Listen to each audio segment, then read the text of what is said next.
It's crazy because like back in the day when you were playing, obviously they would be testing for weed, right? Mm-hmm. So like marijuana was frowned upon in the league. And what were you actively smoking? Yeah, man, I smoked my whole career. So I started smoking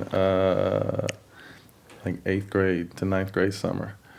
So that was your starting point, and you smoked throughout your whole smoking since.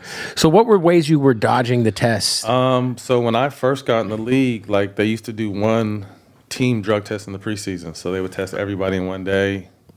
Was what it was. Everyone knew to, stay clean for that test, and then you could, motherfuckers had blunts or joints in the car as soon as we got done with practice. That's amazing. But then it went to 4 random, so it was just like a real job to stay. So I would always stay up, like maybe every 6 to 8 months.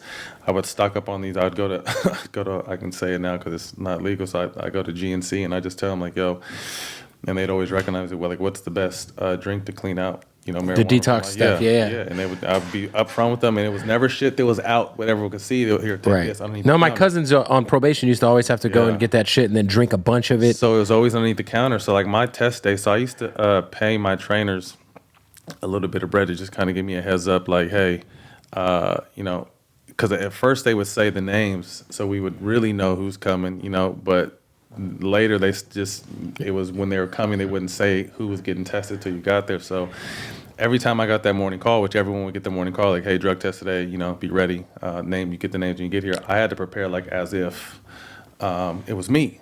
So even though it wasn't me every time, I had to prepare. And that shit is tough. Like you had to wake up hella early, drink this whole little thing, and it's nasty as fuck, and then drink like 3 or 4 waters and just keep peeing. Like you had to pee like 3, 4, 5 times, and then once you pee that much, like your shit is kind of it's clear. Like you have a window of like how long it's your pee is clear, like 6 to 8 hours after. It's crazy. It's crazy because like I never thought as a kid you'd see the day where like an active NBA player like KD is like involved in a marijuana company. Well, that's what I said.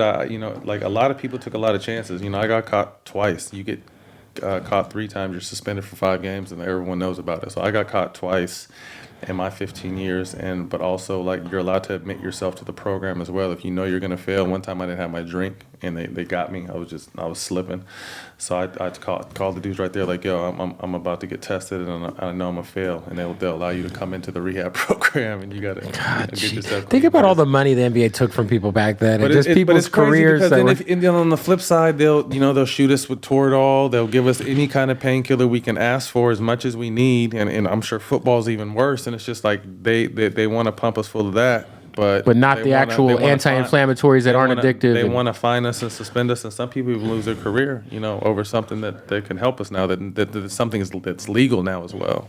Yeah, because if you think about the downside of any painkiller, it's masking one thing and causing problems in another area. You know what I mean? So it's just that temporary, get you back out there relief that they need to make money.